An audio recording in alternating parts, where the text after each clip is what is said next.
എങ്ങനെയുണ്ടായിരുന്നു big boss house? വിചാരിച്ച പോലല്ല. എന്താ വിചാരിച്ചേ? വിചാരിച്ചു ഓക്കെ പെട്ടെന്ന് ആൾക്കാരെ ട്രിഗർ ചെയ്യാൻ സിമ്പിൾ ആണ്. ഓരോരുത്തരെ ക്യാരക്ടർ സ്വിച്ച് ഇട്ട പോലെ മാറുന്നത്. ഇന്ന് കാണുന്ന സ്വഭാവമായിരിക്കില്ല നാളെ കാണുന്നത്. ആകെ പാടെ ഫുൾ മെസ്ഡപ്പ് ആയി. പിന്നെ എന്തൊക്കെയോ കളിച്ചു കൂട്ടി. പക്ഷേ ഭയങ്കര പ്ലാനിങ് ആയിരുന്നല്ലോ.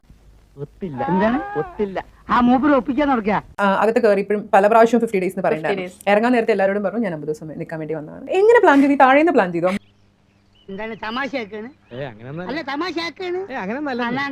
ചിലപ്പോ ഞാൻ ആര്യനും ജിസയിലായിട്ടൊരു പ്രശ്നം ഉണ്ടായി. അപ്പം അതായിരിക്കാം മേ ബി റീസൺ. ഈ ആര്യനും ജിസയിലായിട്ട് ഞാൻ അത് ഇപ്പൊ ചോദിക്കേണ്ടെന്ന് വെച്ചാൽ ചോദിക്കാം. ആര്യനും ജിസയിലായിട്ടൊരു പ്രശ്നം ഉണ്ടായി. ആ പ്രശ്നം ഉണ്ടായതാണോ ഉണ്ടാക്കിയതാണോ? നീ എന്തിനാണ് റോട്ടിൽ കൂടെ പോണ ഏണിയൊക്കെ പിടിക്കണത്? നാട്ടുകാരെ കൊണ്ട് പറയിപ്പിക്കാൻ വേണ്ടി. കറക്റ്റ് എന്താണ്ടായെന്ന് ഞാൻ പറയാം. നെവിൻ അവിടെ ബെഡി കിടക്കുന്നു, കളിക്കുന്നു. നെവിൻ അങ്ങോട്ട് പോകുന്നു, നെവിൻ മാറി കിടക്കുന്നു. ഓടി പോയി അവിടെ കയറി കിടക്കുന്നു.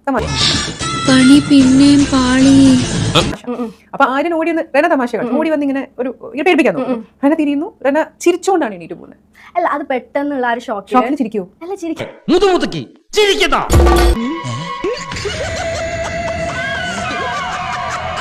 നമ്മൾ കണ്ടപ്പോ എങ്ങനെയായിരുന്നു അറിയോ?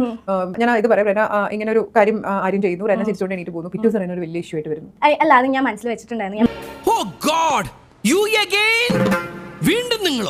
സംസാരിക്കുമ്പോ എന്റെ ഒപ്പീനിയന് അധികം മാനിക്കില്ലായിരുന്നു. അപ്പൊ അങ്ങനെ കുറെ ഡ്രോബാക്സ് ഉണ്ടായിരുന്നു. പിന്നെ സംസാരിക്കുമ്പോ ആരും അങ്ങനെ വകക്കൂല, ലൈക് മൈൻഡ് ആക്കൂലായിരുന്നു. അങ്ങനത്തെ കുറച്ച് ഡ്രോബാക്സ് ഉണ്ട്. മറ്റേ തരത്തിൽ പോയി കളിക്കും. അതെ, തരത്തിൽ പോയി കളിക്കുന്നത്.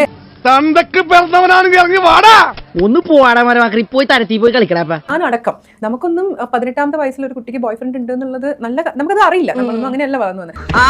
വളർത്തോഷം ഇവന്മാരെയല്ല, ഇവന്മാരെയൊക്കെ തീറ്റിപ്പോരുന്ന ഇവന്മാരെ തന്തേനെ ആദ്യം തരണം. അപ്പം ഈ ജെൻസി ഇവിടുന്ന് നമ്മളോട് പറഞ്ഞു പോയത് എന്താ? ജെൻസി കിഡ്സ് എന്താണ്, ജെൻസി കിഡ്സിന്റെ മെന്റാലിറ്റി എന്താണ്, ഞങ്ങളുടെ ജീവിതം എന്താണ് എന്നൊക്കെ പഠിപ്പിക്കും. ഒന്നും കണ്ടില്ല. അവസാനം ജെൻസി കിഡ് അയ്യോ എന്റെ ബോയ് ഫ്രണ്ട് അതാണോ തോന്നി ചെയ്തത്? നീ ചീറ്റയുള്ളൂ, കൊത്തത്തില്ല. എപ്പോഴും ഭയങ്കര ജെൻസി തോട്ടായിട്ട് നടക്കാൻ പറ്റില്ലല്ലോ. Actually what is a Gen Z thought? അറിയില്ല. അറിയാത്ത പിള്ള ചൊറിയപ്പോഴറിയും. അപ്പൊ ഞാൻ കുറച്ച് അധികം റൂഡായി പോയോന്നൊരു സംശയം. അപ്പൊ ഓവർ റൂഡായാലും ഇവർക്ക് സ്റ്റാർ കൊടുക്കണ്ട. ഈ ലുക്കിലും ഫീലും എന്ത് റൂഡാണ്.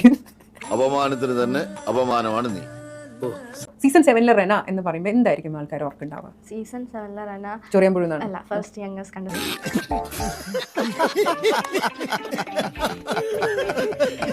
റെന എന്താണ് ഈ 50 ദിവസം കൊണ്ട് അവിടെ നിർത്താൻ? ഞാൻ കുറെ പേഷ്യന്റ് ആവാന് പേഷ്യൻസ് പഠിച്ചു. കണ്ടു കഴിഞ്ഞ ആഴ്ച. എന്തൊരു തള്ളണത് എന്റെ പൊന്നോ, എന്തൊരു തള്ളാണോ. തള്ളി തള്ളി മുല്ലപ്പെരിയാറ് പൊട്ടി. ഞാനിപ്പം ഇറങ്ങിയപ്പോൾ പോലും ഞാൻ കഴിയാതാണ് അറിഞ്ഞത്. അത് അതിന്റെ കാരണം ഞാൻ പറയാം. എങ്ങനെയെങ്കിലും അവിടെ പോയി ആലിബ അല്ലാതെ ഇതൊന്നും പ്രോസസ് ചെയ്തിട്ട് പോലും ഇല്ല.